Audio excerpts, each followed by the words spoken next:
9, this portion is Vayeshev, or Vayeshev. I always want to put an L in there. I don't know why. Vayeshev.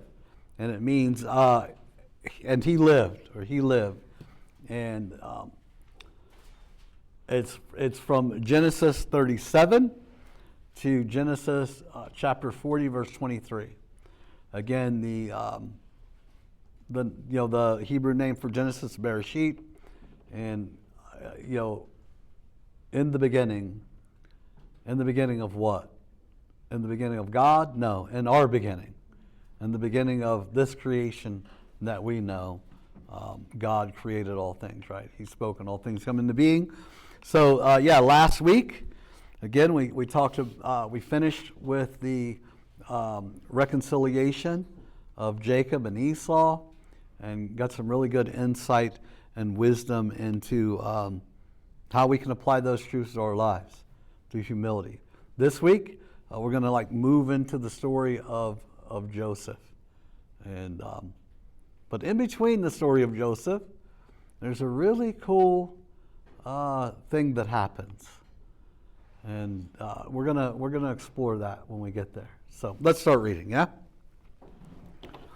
Now Jacob lived in the land where his father had sojourned, in the land of Canaan. Now again, and he lived. Now Jacob lived. In some of your translations, it probably says "and he lived" or "he lived." Mine just says Jacob lived. NASB 95. It's my favorite verse of the Bible to read. But so the title of the portion, if you will, like the title of the books of the Torah, or the Pentateuch, the first 5 books of the Bible, is found in the first verse or two of that portion or of that book. So we find it right away here. Now Jacob lived in the land where his father had sojourned, in the land of Canaan. Right? He was in Padam Haram and came back to the land as the Lord called him to the land. The Lord spoke to him and said that this land will be his descendants as well. Right? Just he made that same promise that he made to the God of to Abraham and Isaac, and he reiterates that to Jacob and reminds him that he changed his name. Now we see a beautiful shift in Jacob's relation to God. Do you guys remember? Towards the end of the portion, he shifts. He always said, the God of Abraham, the God of my fathers, Abraham and Isaac. But then he shifts when he comes back into the land, and he puts a pillar up, and then he names it the God of Israel. Now he no longer says it's my father's God, but it's my God as well. So it's a beautiful shift that happens. These are the records of the generations of Jacob. Joseph, when 17 years of age, was pasturing the flock with his brothers while he was still a youth, along with the sons of Bilhah and the sons of Zilpah, his father's wives, and Joseph brought back a bad report about them to their fathers. Now Israel loved Joseph more than all his sons, because he was the son of his old age, and he made him a varied-colored tunic. Now, we know it was because he was the son of his old age, a son that he had longed for, with the wife that he loved most. Right? He loved Rachel. He wanted Rachel. He got Leah and Bella and the others, right? But he wanted Rachel. It didn't stop him from having a bunch of sons with the other women, but and we saw last week that when the time was complete, God remembered Rachel. He never forgot her, but it was when the time was complete. Right? It was 20 years. Then he becomes, then Rachel, he blesses Rachel with a child, and then suddenly Jacob becomes discontent with being in the land, and then God calls him to come back home. And he goes back home, and here we are. So I'm guessing, by reading this, that now Joseph's 17, that there's been a little bit of time, that Jacob's been in the land for a little while. His boys are, pasturing the flocks there. They're settled in. Joseph's 17. It goes from pretty much she's pregnant and then has Joseph. They're on their way back. She dies having Benjamin, and now she's, Joseph's 17, right? And he's giving a bad report. He's already the favorite. And then he gives a bad report about his brothers. So they already don't like him because it's very obvious that, and I know none of you parents in here have a favorite child. Liars. Just the way it is. We all, we favor, not that, we favor some more than others, right? David was a man after God's own heart. There was something about David that God cherished and loved, and because of that, and we struggle with it, right? Not that he loves us less, but he chose the Jewish people.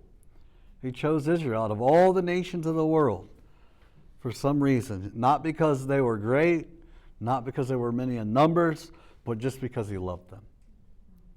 So we see, Jacob, he had reasons though, didn't he? Gets a little tattletale. Yeah, yeah. So his brothers, they're not happy with him. He brings back a bad report. Now Israel loved Joseph more than all his sons because he was the son of his old age, made him a very tunic.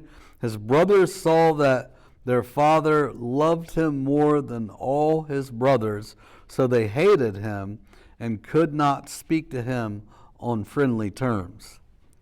Now, let's go to back to Genesis 15:16 for a moment.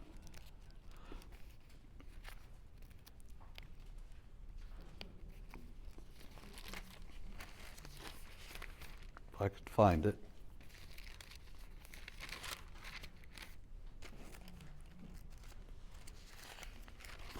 So this is, I think, the beginning of something. This is obviously the beginning of something, right? They don't like Joseph. They hate him. They despise him. Now, God spoke to Abraham in 15:16, and he said, "Then in the fourth generation they will return here, for the iniquity of the Amorite is not yet complete." And it's an interesting verse because it just,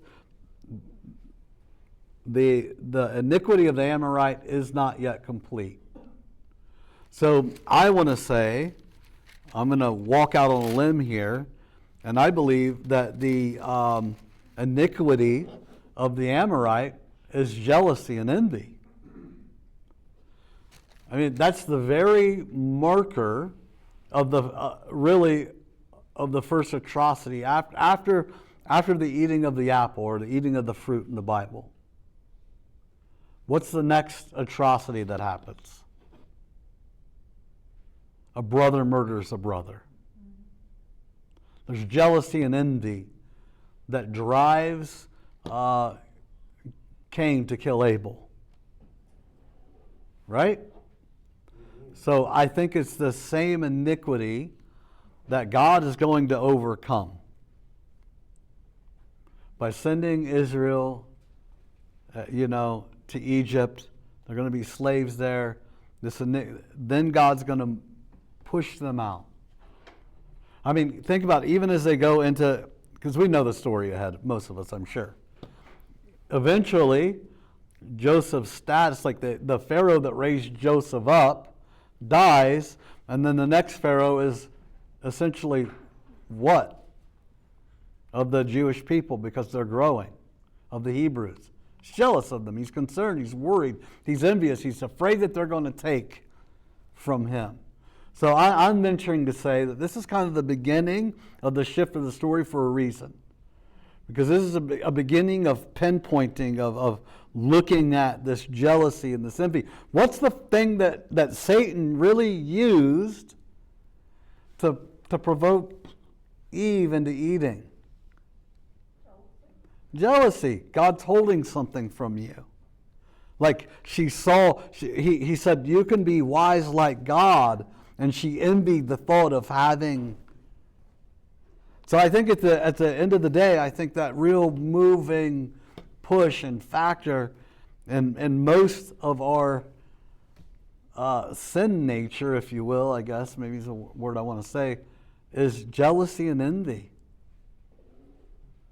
I mean, that moves us against each other more than anything. And that's what I think. I feel like this is the beginning of God's like real reconciliation plan. He's kind of showing us, like, because we know that we'll get there in a minute, but in rabbinic thought process today, and this is actually true before, there are two messiahs, Mashiach ben Yosef and Mashiach ben David, right? The Joseph, the Messiah, the suffering, and David, the Messiah, the king, the conquering king. So we'll see that Joseph is a shadow and a type, just like Isaac was, shadow and a type of the Messiah.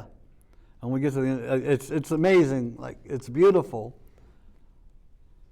But there was the first coming and the second coming. We know this has been fulfilled. Jesus came the first time as, if you will, Mashiach ben Yosef.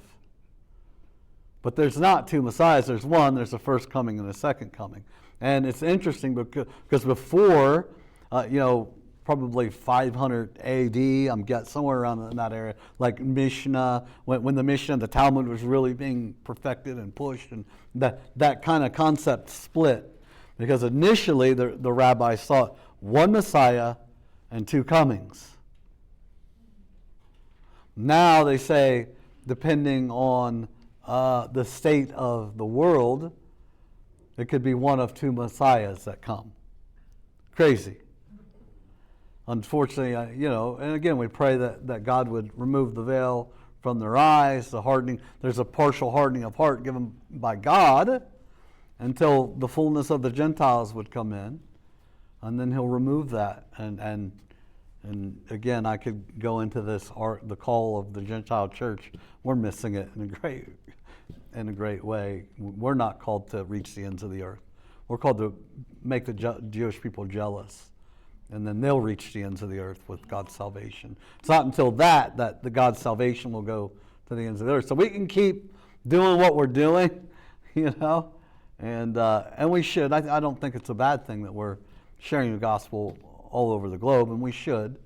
But I think if we put that same emphasis and structure into place and being a light to the Jewish people as we are to the world, we might get somewhere. But obviously the fullness of the Gentiles haven't come in yet, has it, Greg? And I think that's the fullness of the Gentiles. I don't think it's the number. I think it's the knowledge. I don't think it's a number. I think it's a revelation. And we're a small spark of that revelation here at Line of Judah, and my calling. So yeah. So Verse 5. Then Joseph had a dream, and when he told it to his brothers, they hated him even more. I mean, he just keeps like poking them, doesn't he? But I want to pause for a second because it's like so beautiful. Again, earlier in the class, I talked about Torah being instructions for this life. So we need to pay attention of how these things relate to us today. Dreams are a big deal. Right? It says in Job, which actually Job is probably the oldest book in the Bible. And he says, God speaks to men while he's sleeping in dreams, once, no, twice, but man's not listening. So we need to pay attention to our dreams. And, there's times and seasons for me where I remember them more than others, times and seasons where I feel like I'm having them more than others. There's dreams that I haven't had to write down just because they've been so powerful and marked me so greatly that I just remember them. There's ones that I've wrote down that I've read and been like, whoa, that's, it's crazy. But the point is we need to pay attention to our dreams, right? God, spoke to Jacob in a dream. Jacob saw the ladder, right? Jacob's ladder where angels were ascending and descending. And he said God was in this place, probably talking about a dream state, and I didn't know it. So we need to pay attention to our dreams. And he said to them, please listen to this dream which I have had. Now, some dreams are for you, And some dreams are for you to share. Ask the Lord for wisdom to know which one's which. Right? Some are for you. Like real discernment, guys, biblical discernment doesn't lead to elitism or criticism. Biblical discernment leads to holiness, purity, and oftentimes prayer. Right? You might discern something about your brother or sister, but biblical discernment, if you want, you may have the gift of discernment, and you may be able to discern things, but just like people who have the gift of prophecy, if they don't submit that to the right spirit, submit that to Jesus and his lordship, then it could be used in a wrong fashion. Right? Again, so some dreams might be for you, might be to encourage you, might be to reveal something to you so that you have wisdom to pray about it for somebody else. And then some dreams might be for you to share to encourage others or to release correction or direction. You might be walking as a prophet. I don't know. That's real prophets are usually bringing correction and direction. And I know that's another study. But that's what real discernment is. So we need wisdom and discernment, but let's think about our dreams. Not all of them. I had a dream, and I told Denny I had a dream, and then I said that, and I had to sit on it for a minute because I didn't know if I was supposed to share it with you or not. Then he kept saying, "You told me," and I'm like, give me a minute. Like I don't. And then I felt like I should, so I did. But we need to be seeking the Lord and wisdom, and understanding, right? So just a couple of little things. For behold, we were binding sheaves in the field, and lo, my sheaf rose up and also stood erect. And behold, your sheaves gathered around and bowed down to my sheaf. Pretty obvious it's not a blessing for the brothers, right? They already don't like him. He's a punk, right? He's a spoiled brat. He's got a really sweet robe. Dad loves him. He sends him out to check up on us. He's a little tattletale, snitch, right? And now he's telling them about how they're going to bow down to him. Right? You don't need to be a genius, a dream interpreter, to interpret that one, right? This guy, no wisdom. 17 years, chosen of God, right? Like, zero wisdom. And this happens so much, like it really does. And it's probably a good thing that I didn't come to the Lord until I was like mid-30s. Because, 20s, definitely didn't have any wisdom at all. Yeah, absolutely. So God knew what he was doing. He knew what he's doing, So, but some of us got to, and I learned the hard way, but apparently, and I still have learned the hard way, but it probably would have been a lot harder in my 20s. Yeah. Then his brother said to him, "Are you actually going to reign over us?" Which speaks of reigning, speaks of like a royal authority, kingship. Or are you really going to rule over us? Talks about control. So they hated him even more for his dreams and for his words. Now I love this, right? Not until the iniquity of the Amorites reaches its fullness. So God, like, poke. How often, how many of you realize that sometimes you need to really be poked and provoked to come to the end of yourself? I did. Again, I'm hard-headed. I learned the hard way. So God had to really provoke me and poke me in order to get me where he wanted me. So here he is. He's poking the brothers, pushing things and pushing, to create his purposes. Now he had still another dream and related to his brothers and said, "Lo, I have had still another dream, and behold, the sun and the moon and 11 stars were bowing down to me." He related it to his father and to his brothers, and his father rebuked him and said to him, "What is this dream that you have had? Shall I and your mother and your brothers actually come to bow down before you to the ground?"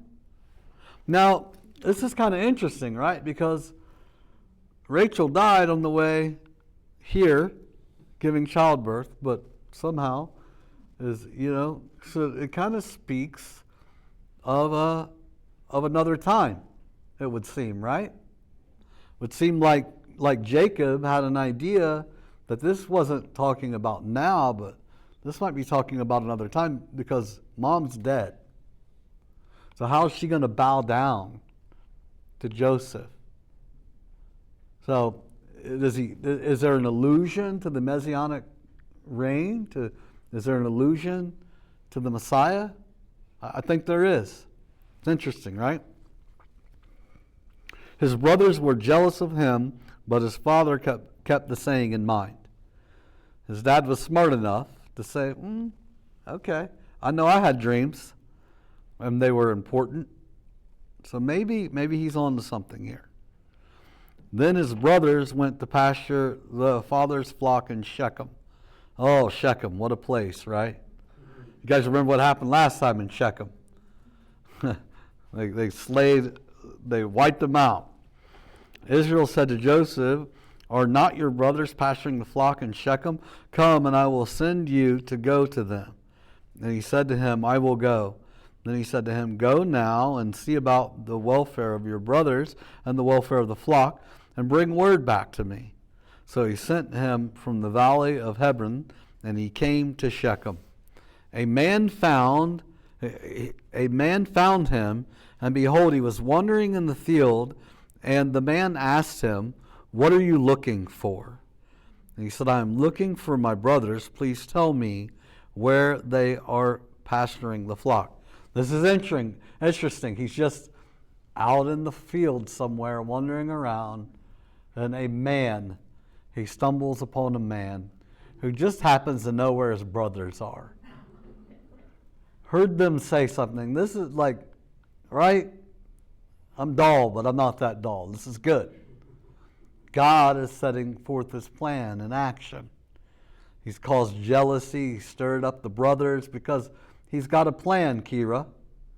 And it may not make sense to you. You may not understand. I was just thinking about this morning, Kira, as I was reading this again and digging and asking the Lord for revelation. I usually read this 3, 4, 5 times throughout the week, to prepare. And I'm continually asking the Lord, give me, why is this here? Really trying to break down the words and the verses and thinking about the context and why something is where it is in relation to this or that, right? So I was actually thinking about those people because I was thinking about the sovereignty of God and just his sovereignty and how he uses everything. And it'll really mess with a lot of people's theology. Because we read last night from 2 Chronicles, right? He'll even use a deceiving spirit, a lying spirit to move forth his purposes. The Bible says it. This isn't my words. This is the Bible word, right? It was 2 Chronicles, what we read last night. I think 19. I think it was chapter 18 or 19. I think it's 19. Talking about, was it 18? Okay. It's talking about Ahab. It was a lying spirit that God put in the mouth of the prophets to tell him to attack Aram, and which led to his death. But I was thinking about those people who say, "Oh, this leader or this thing or that thing is keeping me from God's call in my life."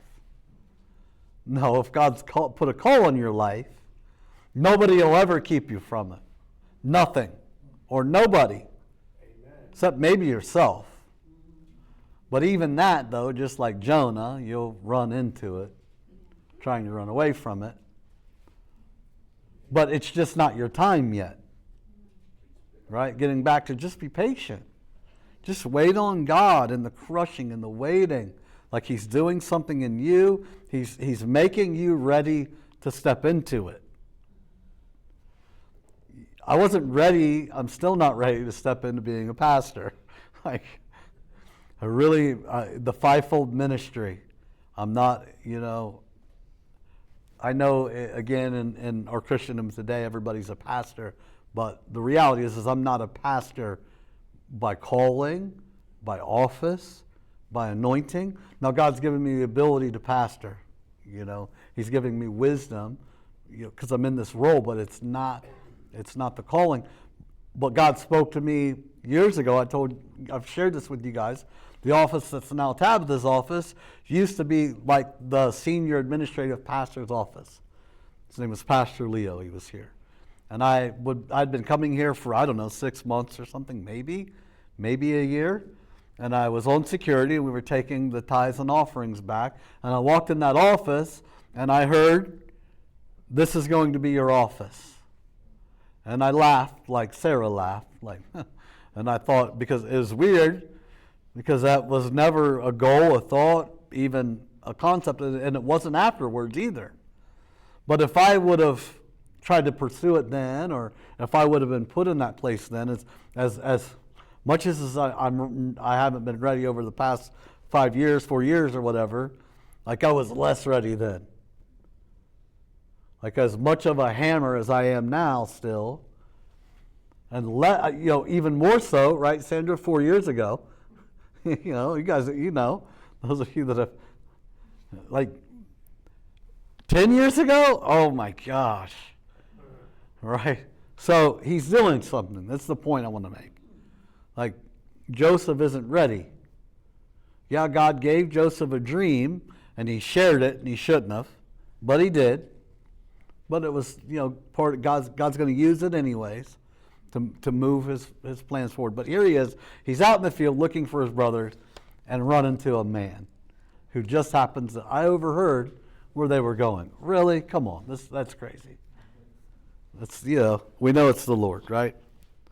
Then the man said, "They have moved from here, for I heard them say, 'Let us go to Dothan.'" So Joseph went after his brothers and found them at Dothan. When they saw him from a distance, and before he came close to them, they plotted against him and put him to death. Right? We see again, guys, this same Cain and Abel. Right? The envy and jealousy grew to such a place, here comes death. The iniquity of the Amorites. Like when we get to there's a point where I hope I'm remembering this correctly, because I'm just remembering this. I didn't search it out. The Amorites want to destroy Israel. And they're trying to peacefully go around. They're like, "We won't touch anything. We'll just come through." And they're like, "No." And then they come out arrayed for battle, and they're going to come against them. And they want to destroy them. They're envious. They're afraid they're going to take from them. They're afraid, So this iniquity of the Amorites, I go out on a limb, and I feel pretty confident about it. It's envy and jealousy. It's the motivating. It's a spirit of murder. It's the motivator of a spirit of murder. We want to murder our brother or sister because we're afraid that they're going to take something from us, that there's not enough. And the beautiful thing is our Father owns the cattle on 1,000 hills, right? He's got more than enough. Amen. He's got more than enough to go around. But here it is. They're ready to put him to death. They said to one another, "Here comes this dreamer. Now then, come and let us kill him and throw him into one of the pits, and we will say, 'A wild beast devoured him.' Then let us see what will become of his dreams." But Reuben heard this and rescued him out of their hands and said, "Let us not take his life." Reuben further said to them, "Shed no blood. Throw him into this pit that is in the wilderness, but do not lay hands on him, that he might rescue him out of their hands to restore him to his father." Now, do you think Reuben did this because he cared about Joseph? No. Do you guys remember what Reuben did in the last portion? Reuben slept with his father's wife. Reuben thinks this is a way for him to get back in good graces with his dad. He doesn't want to lose his birthright. He doesn't want to lose the blessing of the first son. But we know that he loses it, right? Again, I know most of us know the continuation of the story and in the end chapters of Genesis where Jacob lays hands, and he doesn't bless Jacob with that blessing. But that's really the motivating factor, is self-preservation, selfish ambition. But what I love is God's unstoppable nature, Kira, his sovereignty. That doesn't matter. He's actually in it. So when you think somebody's holding you back, or there's a block, or there's a wall, we so much always want to, the first thing we want to do is start rebuking Satan and rebuking people, and instead of saying, God, I believe you, I trust you, I know that you are almighty, all-powerful, and all control. I know that I'm your son. I know that I'm your daughter. I know that you've called me to this. I know you spoke this to me. I know you have this plan for me. So God, give me patience, give me wisdom, give me understanding. Will you, Father, let me see what it is that you're trying to do in me. The change or that you want to create in me to prepare me for what you have for me. Obviously, God, there's something that's not right in me yet that cannot handle this, that is not prepared. So will you show me, God, because I don't want to be like Israel going around and around the wilderness for 40 years. So maybe let's shift our paradigm or our concept again. So we're digging in to see the nature of God. And the reality is God's nature is he's all-powerful, all-sovereign. The train of his robe fills the entire earth with his glory. There's nothing that's outside of his understanding or use or vision. Concerning Satan, he says, he's my servant. Get it? Right? So, ask God. Don't always first assume that it's not God in it. And even if God is you, maybe he does want you to rebuke Satan. Maybe, like I said this last night, right? Maybe he does want you to walk in the authority that he's given you. So he's put this thing in front of you to strengthen you, to get you to understand who you are in him. But maybe he's wanting to show you. Maybe it's like the angel standing in front of Balaam's donkey. And you're getting your ankle crushed along the rocks because you're looking at it all wrong. Amen?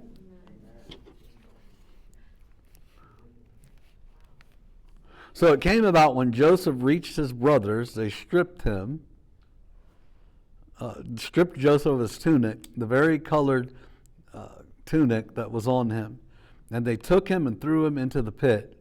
Now the pit was empty, without any water in it, right? They threw him in a hole. They were just going to let him, I don't know. I mean, I know what Reuben's plan was, but I wonder what they were thinking. I guess they figured, well, yeah, we won't just kill him with our hands. We'll throw him in a pit, and he'll starve, and, he'll die anyways from dehydration and starvation. I don't know. Then they sat down to eat a meal. Look at the callous coldness right there, right? Cain just went about his life. Again, this, right? Okay, well, that's done. We're just going to eat a meal. Let's go a little further away because I can still hear him screaming. How cold and callous. Unfortunately, that's the reality of it. They sit down and eat a meal.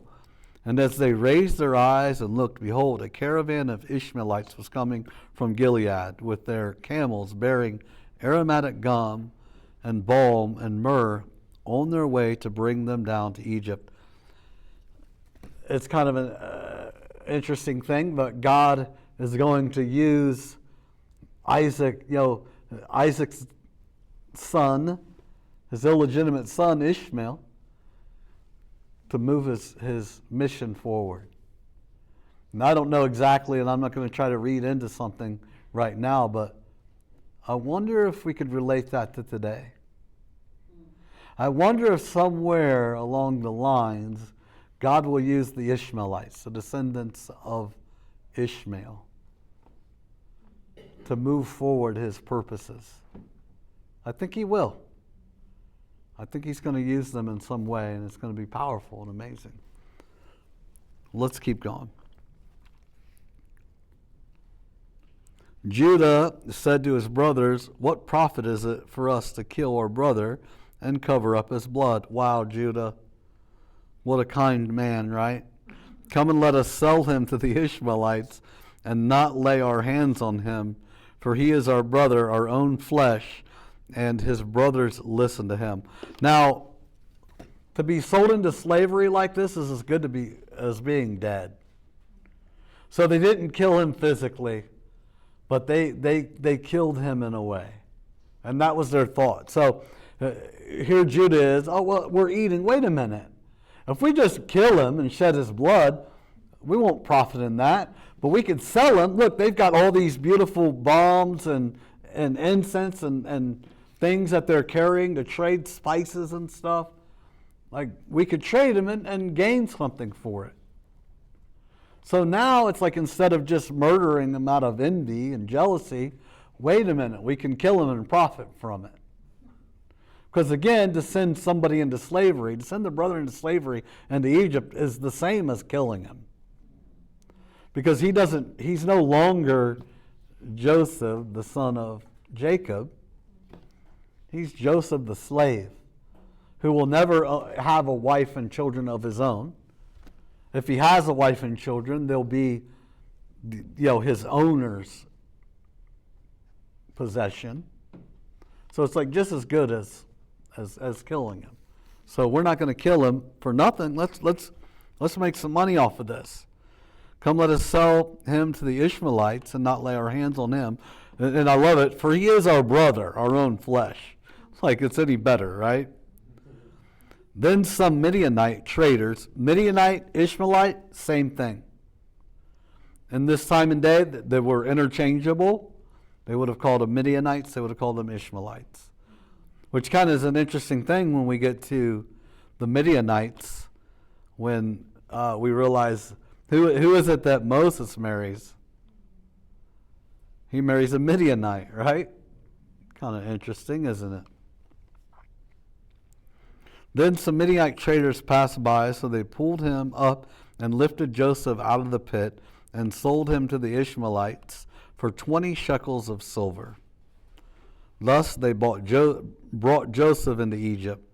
Now Reuben returned to the pit, and behold, Joseph was not in the pit, so he tore his garments. He knew, I have no opportunity anymore to bring, to restore my relationship with my father.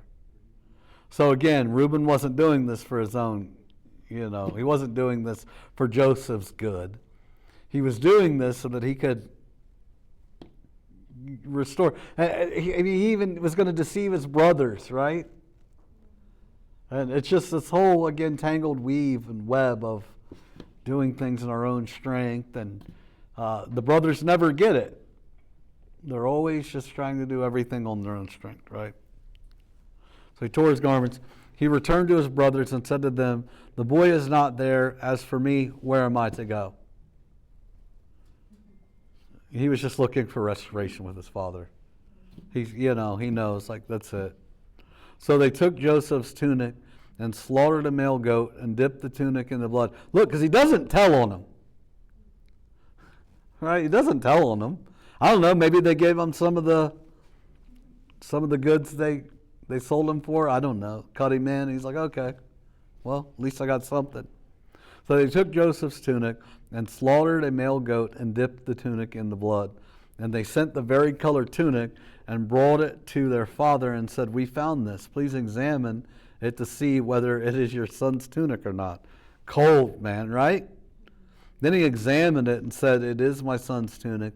A wild beast has devoured him. Joseph has surely been torn to pieces.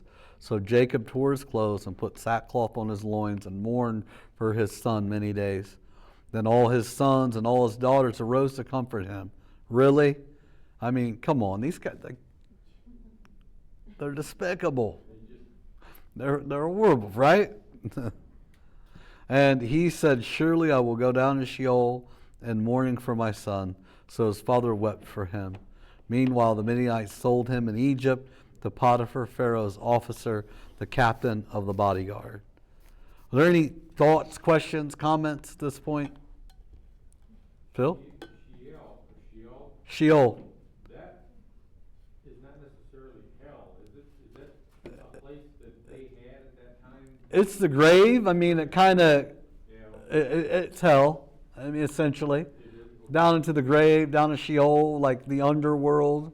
So it's Yeah, it's not the heaven. It's the opposite of heaven. But You know. I was told one time that they had, the Jewish people had a area at one point in time where they would take their dead to all the time, and they called it Sheol, their carcasses.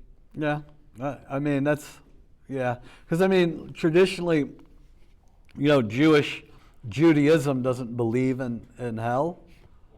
Okay. They just believe in this underworld place, Sheol, and it's hell.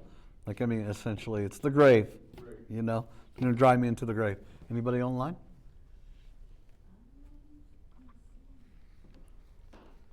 A little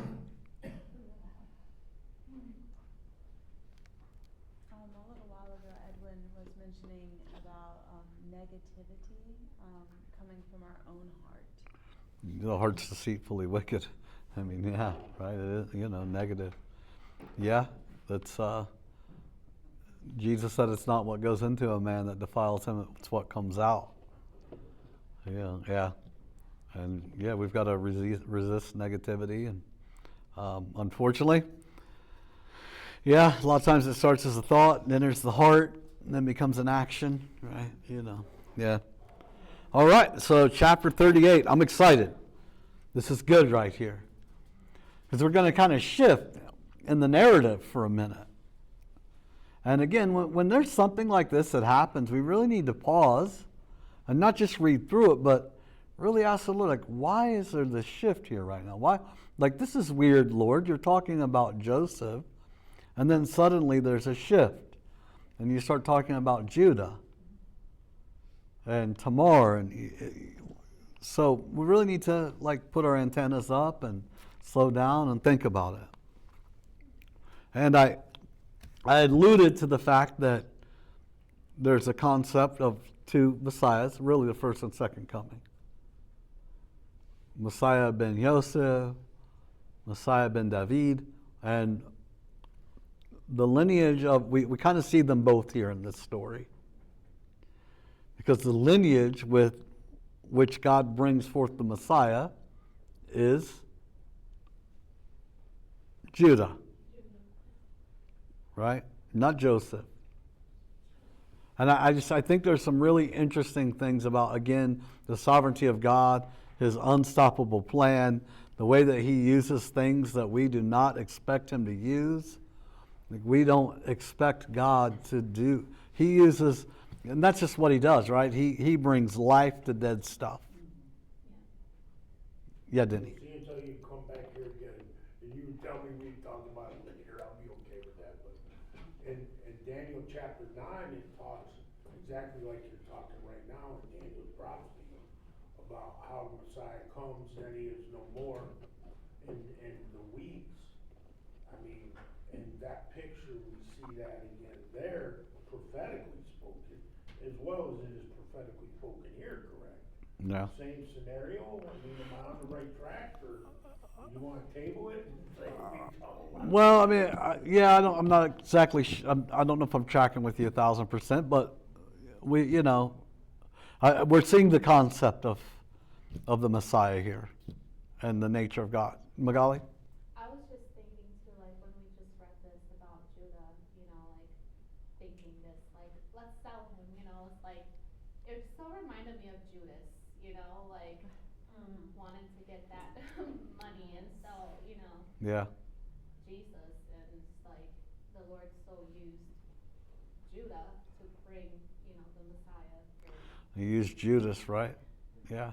And again, I think this kind of is an illusion of God, God using the things that we don't think he would. Yeah.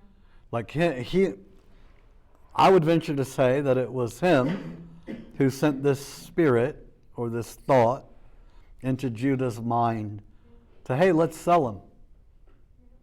Let's sell him, because he knew, I mean, this is the perpetuation of God's plan, is that your relatives will be slaves in the land that isn't theirs in Egypt for 400 years and then come back.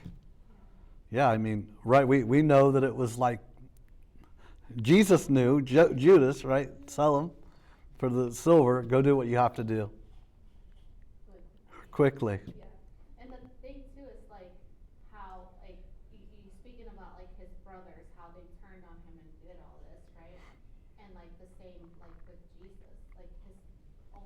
all his brothers. Yeah.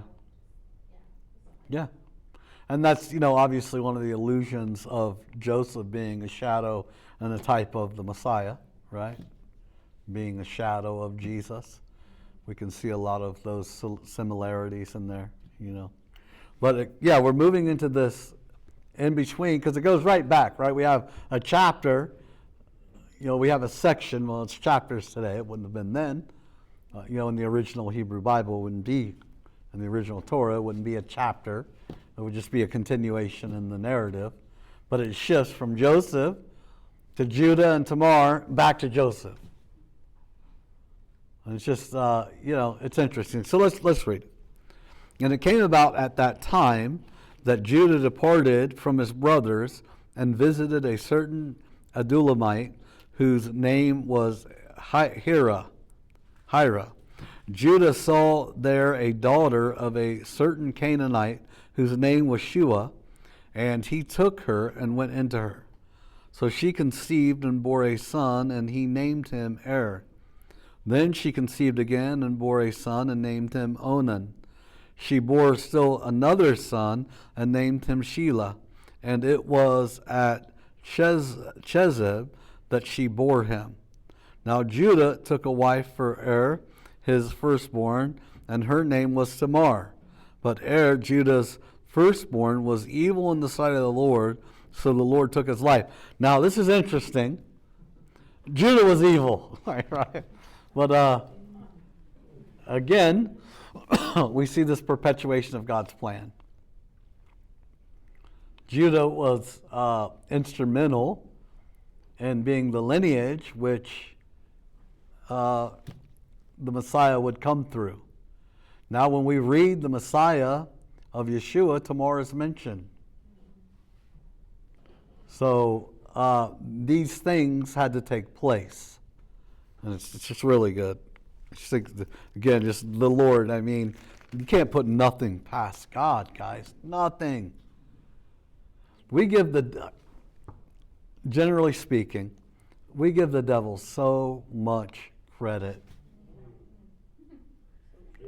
We give him more credit than he ever deserves. I mean, I'm telling you, stop looking at him. That's what he wants. He wants the credit. That's his whole desire is to be put in the place of God. So when you give him power over your life, stop. Let's stop. Let's stop doing it. Right? Hear me. Let's stop doing it. Then Judah said to Onan, "Go into your brother's wife and perform your duty as a brother-in-law to her and raise up offspring for your brother." Onan knew that the offspring would not be his, so when he went into his brother's wife, he wasted his seed on the ground in order not to give offspring to his brother. But what he did was displeasing in the sight of the Lord, so he took his life also. He didn't want to give him another shot, is what I believe. I think he's got a plan the whole time, right? He's got a plan the whole time.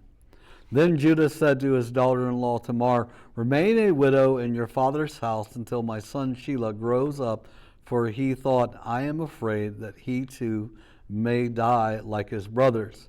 So Tamar went and lived in her father's house. Now after a considerable time, Shua's daughter, the wife of Judah, died. And when the time of mourning was ended, Judah went up to his sheep shearers in Timnah, he and his friend Hira the Adulamite. It was told to Tamar, "Behold, your father-in-law is going up to Timnah to shear his sheep." So she removed her widow's garment and wrapped herself and sat in the gateway of Enam, which is on the road to Timnah, for she saw that Shelah had grown up and she had not been given to him as a wife. When Judah saw her, he thought she was a harlot, for she had her face covered. So he turned aside to her by the road and said, "Here now, let me come in to you," for he did not know that she was his daughter-in-law. And she said, "What will you give me that you may come into me. And he said, therefore I will send you a young goat from the flock. She said, moreover, will you give me a pledge until you send it? This is awesome. Have you guys heard of the Azazel? The scapegoat. He says, I'll give you a goat. Nope. How about you give me a pledge? What do we have today, guys? What do we have from the Lord? We have a pledge. The Holy Spirit is our pledge that he's coming back. And it's just beautiful, beautiful shadows, beautiful illusions, right? He said, what pledge shall I give you? And she said, your seal and your cord and your staff that is in your hand. So he gave them to her and went into her, and she conceived by him. Like the ring, the cord, and the staff is all about identity, about authority. You know, she said, give me your identity, essentially. And until you give me the goat. Give me your identity. Then she arose and departed and removed the veil and put on her widow's garment. When Judah sent the young goat by his friend, the Adullamite, to receive the pledge from the woman's hand, he did not find her. He asked the men of her place, saying, where is the temple prostitute who was by the road in Enam? But they said, there has been no temple prostitute here. So he returned to Judah and said, I did not find her. And furthermore, the men of that place said, there has been no temple prostitute here. Then Judah said, let her keep them, otherwise we will become a laughing stock. After all, I sent this young goat, but you did not find her. Now, it was about 3 months later that Judah was informed, your daughter-in-law Tamar has played the harlot, and behold, she is also with child by harlotry. Then Judah said, bring her out and let her be burned. It was while she was being brought out that she sent to her father-in-law, saying, I am with child by the man whom these things belong. And she said, please examine and see whose signet ring and cords and staff these are. Judah recognized them and said, she is more righteous than I, inasmuch as I did not give her to my son Shelah. And he did not have relations with her again. This is like just gives me the picture of the woman caught in adultery in Jesus. Just kind of in a different light. But it makes me think about, here it is almost like we know that the Messiah comes through Judah, and here's this, thing of harlotry and this whole, but it's the man himself is found to be, guilty. And instead of, the reality is he probably could have killed her and covered it up. But he actually is like, I was wrong, I was guilty, and,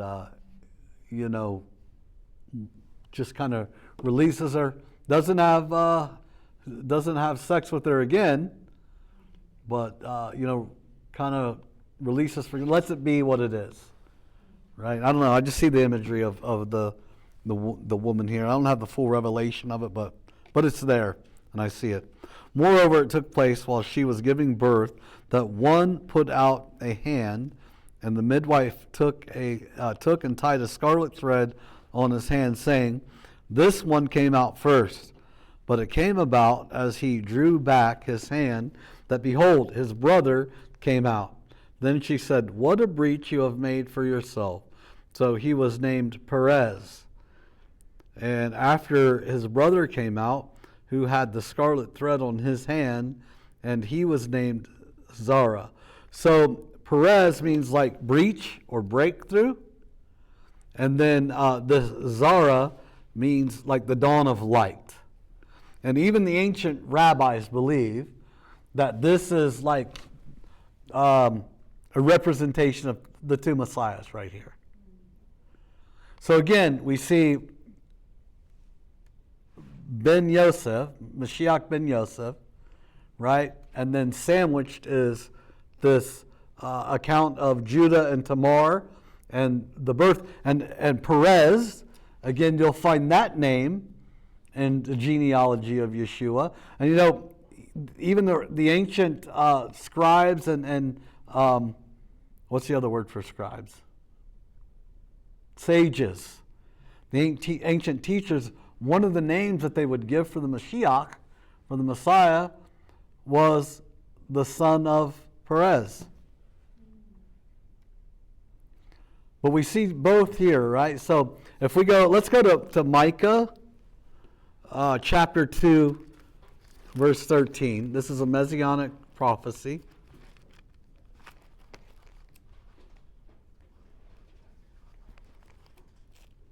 I have to find Micah. It's a hard one to find.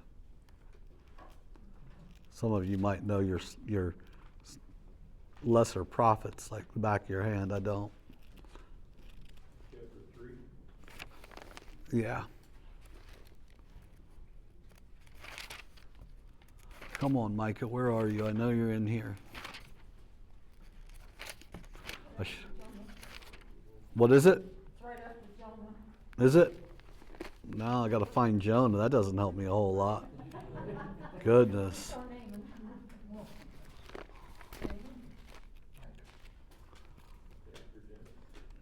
I know you're in here.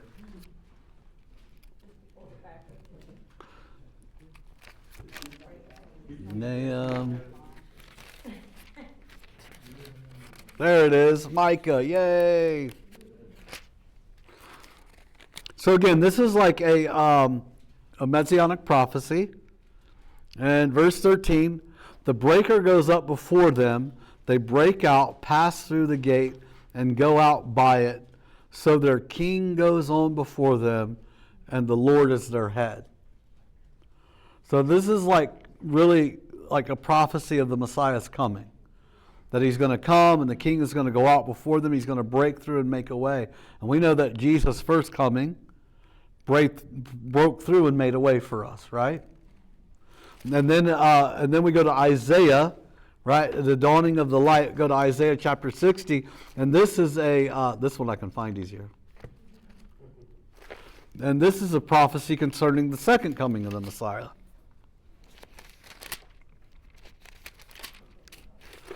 60 verse 1 through 3.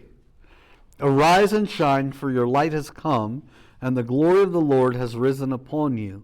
For behold, darkness will cover the earth, and deep darkness the peoples, but the Lord will rise upon you, and his glory will appear upon you. Nations will come to your light, and kings to the brightness of your rising. So we see like the first and second coming of the Messiah. Again, there's an allusion to the Messiah concerning Joseph. He's a shadow and a type, but we know ultimately he's going to come through David's lineage, which comes through Judah. And so here it is, sandwiched in between. And then we come right out of this and move right back into the story of Joseph. So I just think, again, one of the reasons that I want to have this Torah study with you guys is to see how Yeshua, how our Messiah is from Genesis to Revelation. He was through the entire Scriptures, and to equip you, enable you to walk, our Jewish non-believers through their very own Scriptures and show them how Jesus fulfilled it. That he was from the beginning to the end. Just like Jesus walked the disciples on the road to Emmaus through the books of Moses, the prophets, all the writings, and showed them how they all pointed to him. I want to equip us to be able to do the same thing. Right? So here he was the whole time. And again, the sages of old, before the Mishnah and the Talmud, and before like the everything shifted to just totally reject and deny Jesus. And it's God's plan. Like where we're at today in Rabbinic Judaism is God's plan. But before that, they believed one Messiah, two comings. And they saw it right here in the shadow. So we know that, Yeshua fulfilled it. So I pray that blessed you guys. It blessed me as I was reading it. Sometimes you get more revelation than you're able to share, But yeah. Now Joseph had been taken down to Egypt, and Potiphar, an Egyptian officer of Pharaoh, right, just instantly shifts right back. It's just a weird placement of that story. Now Joseph had been taken down to Egypt, and Potiphar, an Egyptian officer of Pharaoh, the captain of the bodyguard, bought him from the Ishmaelites who had taken him down there. The Lord was with Joseph, so he became a successful man, and he was in the house of his master, the Egyptian. Now his master saw the Lord with him, and how the Lord caused all that he did, to prosper in his hand. So Joseph found favor in his sight and became his personal servant. And he made him overseer over his house. And all that he owned he put in his charge. It came about that from the time he made him overseer in his house and over all that he owned, the Lord blessed the Egyptian's house, and on account of Joseph, thus the Lord's blessing was upon all that he owned in the house and in the field. So he left everything he owned in Joseph's charge, and with him there he did not concern himself with anything except the food which he ate. Now Joseph was handsome in form and appearance. It came about after these events that his master's wife looked with desire at Joseph, and she said to him, "Lie with me." Now, God's favor put Joseph back in a place to where, it's going to put him in a bad situation. God's favor will do that to you in your life. It can cause envy. It can cause jealousy. It could cause, like lust. All of these things, right? God's favor can put you in these positions that can create what seems like trouble for you in your life. But again, he's using them for his purposes. And I love this. Again, the Torah is instruction, and it gives us instruction about how to handle when we're put in these situations. And we're going to see there's two things. First off, Joseph never should have let himself be in the situation that he found himself in. But B, the way he handled it when he did was right. The Bible only gives one instruction about how to overcome lust, right? And this lady, she's pretty blunt, pretty brazen. Lie with me. But he refused and said to his master's wife, "Behold, with me here, my master does not concern himself with anything in the house, and he has put all that he owns in my charge.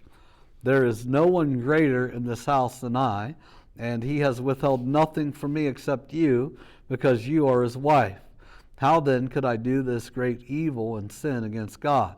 See, who is he saying he's going to sin against? When you sin, who are you sinning against? God, right? He's not creating the sin against Potiphar. It would be against God. So, I've been talking about this, having awe for one another, seeing each other in their created value. Right? I've been talking about this in service. The reality is each one of us are created in the image of God, whether we know it or not. Everybody. So Potiphar doesn't know it, but he's created in the image of God. So if we take that into account, when we sin against each other, we're sinning against God. We're not sinning against a person. One day you will stand before God, and that day is today. You're always standing before God. So let that be an inspiration to not sin against each other, because ultimately we're sinning against God. As she spoke to Joseph day after day, he did not listen to her to lie beside her or be with her. Now it happened one day he went into the house to do his work, and none of the men of the household was there inside. So this gives me the thought that this lady was so brazen that she even did this when people were around. Now, this kind of makes me think that Potiphar had to maybe have some kind of idea that his wife had the hots for Joseph. It was probably a very known thing. But unfortunately, one day, Joseph found himself in a situation where nobody else was around, and it put him in the place. That's why, like men of God, women of God, we can't allow ourselves to be put in a situation to where, and I, like in Judaism, in Orthodox Judaism, they will not allow themselves to be in the room alone with the opposite sex. Amen. They will not allow it. It just, they won't allow it. And I know today in a lot of our Christendom, we talk about, oh, it's a religious spirit, religious whatever, like it's a bad thing. But man, we need to be serious. We need to be serious about those things. And, and that's the only, we can't allow ourselves to be put in those situations. And because at some point, there could be an accusation, above reproach. We've got to remain above reproach. And we really need, need to take those things seriously. I know a while back, one of the things that we have, with the key of David is, we wouldn't put opposite sex in there. And my wife was doing a Sunday morning time, and there was a guy that wanted to go in there and sit in the key of David, and my wife wasn't comfortable with a man being in there, understandably. And I asked the man, hey, we were actually had a Bible study on Sunday morning down here, so he could have come down here and sat in the Bible study. And I said, hey, my wife come to me, she's not comfortable being alone. Well, I'm not going to do anything. I said, I get that, I understand that, but she's not comfortable with it. And the guy had a problem, and he couldn't understand it. And he got mad about it, actually, and left and never came back. Now, to me, that's meshuggah. That's crazy that you couldn't understand that. That is protection for both of you. And it's, but unfortunately, that's the state a lot of times that we're in, right? And then the next thing you know, this guy's accused of that or that. Yeah, that's a lesson that we can learn here, is we just don't allow those things to happen, and then we're okay. Don't put yourself in that position, right? Don't try to fight your way out of a position. If you can, just don't be in it. It's a lot easier that way, right? She called him by his garment, saying, lie with me. And he left his garment in her hand and fled and went outside. Right? 2 Timothy chapter 2, verse 22. The only advice that the Bible gives you for overcoming sexual desire is, are you ready? Get your pens out, write this down. To flee. Get up and run. And I've had young men ask me for counsel and instruction concerning, masturbation and pornography and that stuff. And the only thing I can tell them is, when that hits you, get up. Don't try to resist it. Don't play with it. The only thing that you can do is get up. Get on the phone with your mom and dad, or call a friend. Get out of that situation, get up and flee from it. That's all you can do. That's your only option. Men were created, men and women, I shouldn't just say men, that God created us with this desire. We've got to master it. And the only way that we can master it is to flee from it, if we're in that situation. God, he put that desire in us, guys. So you're actually trying to fight a God-given desire. Now, it's been twisted because we're living in a fallen world. So everything that God's given us is a lot today is twisted, our emotions and. But we've got to, there's only one thing to do. You got to run from it, right? You got to flee from it. When she saw that he had left his garment in her hand and had fled outside, she called to the men of her household and said to them, "See, he has brought in a Hebrew to us to make sport of us. He came into me to lie with me, and I screamed. And when he heard that I raised my voice and screamed, he left his garment beside me and fled and went outside. So she left his garment beside her until his master came home. Then she spoke to him with these words, "The Hebrew slave whom you have brought to us came into me to make sport of me, and I raised my voice and screamed, and he left his garment beside me and fled outside. Now his master heard the words of his wife, which she spoke to him, saying, that this is what your slave did to me. His anger burned." Now, a couple of things to take into consideration. One of the reasons, it says that he was never alone with her until this very day. So the reality is, I'm sure this was probably a known fact, that his wife had hots for Joseph. But now he's put in a position, in a situation. Like, he's an Egyptian, and Hebrews are scum of the earth. So for him to say, "I believe the scum of the earth," over the Egyptian woman would be like, couldn't do it. Because the reality is if he thought that Joseph actually slept with his wife, he probably would have killed him, justifiably so.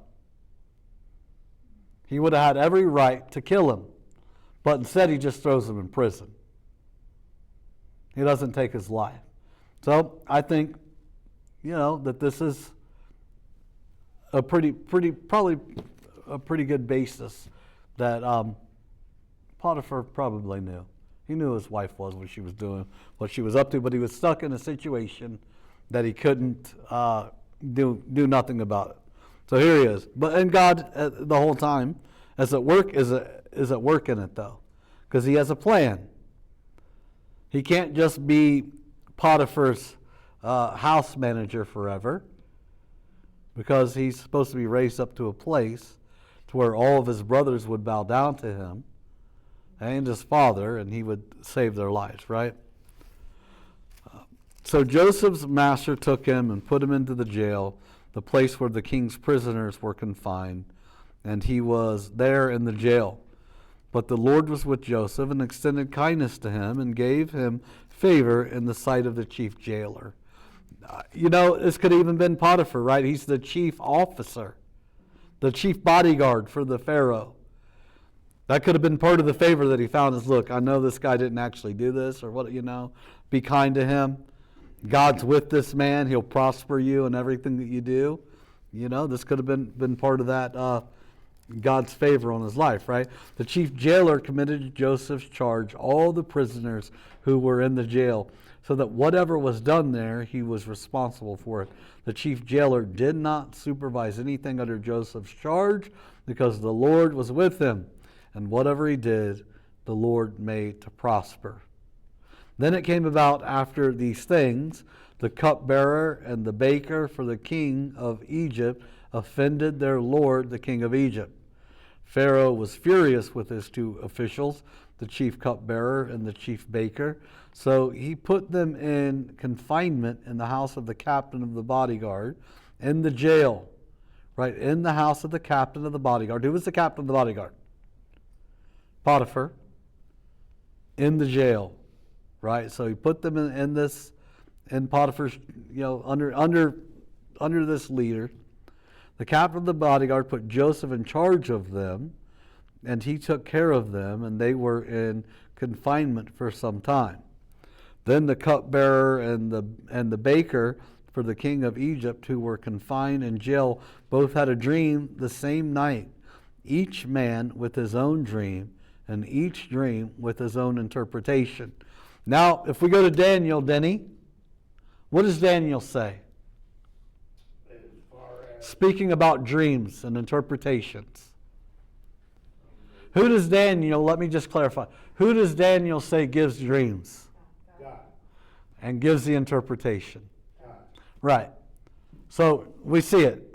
Job says God speaks to man once, no twice, when he's sleeping, through dreams, through visions of the night, but man's not listening. So God, this is speaking of God's sovereignty, the way, God is the master chess player, the way that God is using everything, that we can be confident, right? That Joseph, I wonder how many times Joseph is reminding or talking to God, saying, God, you gave me this dream.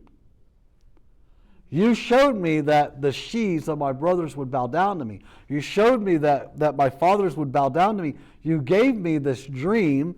I wonder how often Joseph clung to that truth, remembering the word that he spoke to him, Kira, and saying, you did this, and I know that you did this, and I'm going to cling to this truth and this reality and belief that someday, somehow, even though it doesn't make sense to me and I can't figure it out, I'm going to trust you completely because I know that someday, somehow, you're going to fulfill this. I wonder how many times when he was, being chased by Potiphar's wife, or when, was in the hole, and initially when his brothers threw him in the pit, saying, God, you showed me this. Like, we've got to remember these dreams. We've got to write them down. When God speaks a word to us, we've got to remember them. And when times are hard, we've got to cling to them. We've got to remind ourselves. We've got to build altars and pour oil on them. Return to the ancient path, right? We're also, and I'm again saying this in a general way, we're also looking for the next word. I think somebody used to run all the time up when we had the ministers of impartation all the time up there. And she was always looking for the next word. Always looking for affirmation. Always looking for somebody to speak something. How often are we doing that? Like, instead of clinging to that one solid thing that we know God spoke to us. I tell you, the reason I'm at Lion of Judah and I've stayed here, I've stayed through some stuff. I've been offended. I've been upset. I've been hurt. I've had, people do things to me. I wasn't always the pastor here, But I stayed because I knew God told me to come here. And God's never told me to leave here. And I just cling to that. I cling to that truth and that reality. And I don't let anything, so we've got to cling to it. And I still remember, I share it, like the Lord spoke to me and said, this will be your office. And it's pretty interesting because I even knew that he wasn't just talking about that very office. I knew that he was talking about being like administrator over the whole church. I knew that, but I just laughed. I was like, well, I knew it was more than just, and it's not even my office anymore, right? Like, it's my wife's office now. But I remembered when I was asked to be the pastor here, I had a choice of 3 different offices, and I was actually going to choose one, and the Lord said, I told you that was going to be your office. So I took that office physically. Yeah. Well, anyways, we've got to remember, and I think Joseph more than one time was probably telling himself. Because we can see the continual growth. He's not the same Joseph that he was that his brothers threw in the pit. He wasn't the braggy Joseph that was, and we can see it by the time that his brothers come back to, come down to Egypt. Like, he's not that same guy. I think that 17-year-old boy would have probably crushed his brothers. Bow down to me. But he doesn't, So these times of testing, these times of waiting, these times of, being provoked, provocation, they're necessary for us to grow us and prepare us, right? When Joseph came to them in the morning and observed them, behold, they were dejected. And he asked Pharaoh's officials who were with him in confinement in his master's house, "Why are your faces so sad today?" They said to him, "We have had a dream, and there is no one to interpret it." Then Joseph said to them, "Do not interpretations belong to God? Tell it to me, please." So the chief cupbearer told his dream to Joseph and said to him, "In my dream, behold, there was a vine in front of me, and on the vine were 3 branches. And as it was budding, its blossoms came out, and its clusters produced ripe grapes. Now Pharaoh's cup was in my hand, so I took the grapes and squeezed them into Pharaoh's cup, and I put the cup into Pharaoh's hand." Then Joseph said to him, "This is the interpretation of it. The 3 branches are 3 days. Within 3 more days, Pharaoh will lift up your head and restore you to your office, and you will put Pharaoh's cup into his hand according to your former custom when you were his cupbearer. Only keep me in mind when it goes well with you. Please do me a kindness by mentioning me to Pharaoh and get me out of this house. For I was, in fact, kidnapped from the land of the Hebrews, and even here I have done nothing that they should have me put into the dungeon." Like, remember me. He cries a little bit, like, I shouldn't even be here. Remember me. Now we know what happens. The guy forgets. Now I wonder, did God cause the guy to forget? I think he did. If he would have said something right away, maybe Joseph would have been, released and sent back to the land of the Hebrews. Who knows? But God had a plan. Joseph had a moment of weakness. Tried to take things into his own hands, didn't he, Magali? Tried to take the shortcut. He wanted the shortcut. Get me out of here. Yeah, Phil. Yahshua and Garden of Gethsemane comes to mind. Yeah, he mentioned a shortcut. Yeah. Take this cup away from me, right? But he was willing to stay. He was, yeah. I don't know. But not my will, but thy will be done. A lot of similarities. Yeah. He stayed. When the chief baker saw that he had interpreted favorably, he said to Joseph, "I also, hey, me too. Give me something good. Speak a good word over me." If he would have known what Joseph was going to say, he wouldn't have wanted it. When the chief baker saw that he had interpreted favorably, he said to Joseph, "I also saw in my dream, and behold, there were 3 baskets of white bread on my head. And in the top basket there were some of all sorts of baked food for Pharaoh, but the birds were eating them out of the basket on my head."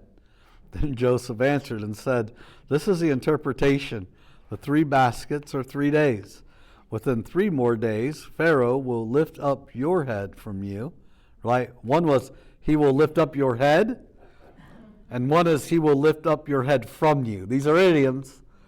One means he's going to lift you up, deliver you out of a pit. And the other one means he's going to kill you. "And will hang you on a tree. And the birds will eat your flesh off of you." Thus it came about on the 3rd day, which was Pharaoh's birthday. Right? It's pretty amazing. That he made a feast for all his servants, and he lifted up the head of the chief cupbearer and the head of the chief baker among his servants. He restored the chief cupbearer to his office, and he put the cup into Pharaoh's hand. But he hanged the chief baker, just as Joseph had interpreted to them. Yet the chief cupbearer did not remember Joseph, but forgot him. Now, as I've been saying, that word remember, a lot of times when God remembers, and when the cupbearer in the near future remembers Joseph, It doesn't mean that he forgot necessarily.